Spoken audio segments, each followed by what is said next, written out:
طب ليه سفيرة الإنجليزي؟ السفير ده شخص بيروح من دولة لدولة تانية، بيبقى موجود في الدولة التانية دي باسم الدولة بتاعته، بيحل مشاكل الرعاية اللي عنده، بيبقى عامل زي بريدج كده، جسر ما بين هنا وما بين هنا. يعني بياخد الناس بتوعه اللي هناك اللي في الدولة التانية الجديدة، بيحل مشاكلهم عشان يعرفوا يبقوا زيهم زي الناس اللي في الدولة القديمة. فاهمين الفكرة؟ طب ليه سفيرة الإنجليزي؟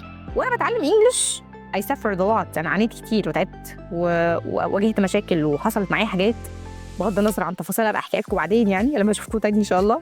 لكن بقيت شايفة إن طول الوقت في ناس عندها مشاكل ما بتتحلش ومش لاقيين حد يحلها، فكانوا محتاجين حد يبقى الجسر اللي هيعبروا بيه لحد ما يوصلوا لأنهم يبقوا عندهم طلاقة في اللغة، يبطلوا يخافوا، يبطلوا يقلقوا، يثقوا تاني في نفسهم وإن في شخص في الدنيا ممكن يكون فعلاً همه الأول والأساسي اللي بيعمل عشانه اللي هو بيعمله مصلحتهم قبل المادة، قبل الفلوس وقبل الشهرة وقبل الكلام ده. سفيرة الإنجليزي مش لقب حد طلعه عليا، سفيرة الإنجليزي دي صفة الناس قالتها لي لما شافت قد إيه اللي أنا بعمله واللي بحاول أعمله هو أصلاً في الأساس بسبب إن أنا عايزاهم يوصلوا للي هم عايزينه في أسرع وقت، وبحل المشكلة من جذورها، بجيبها من أولها وأخلص عليها لحد الآخر.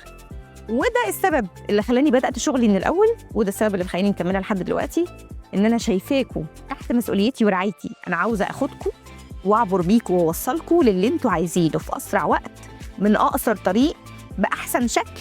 سيبوا لي كومنت إنكم عايزين سفيرة الإنجليزي تاخدكم لحد إنجلند، لحد أمريكا، تتكلموا إنجلش وترجعوا تاني. ده أنا بنتظركم.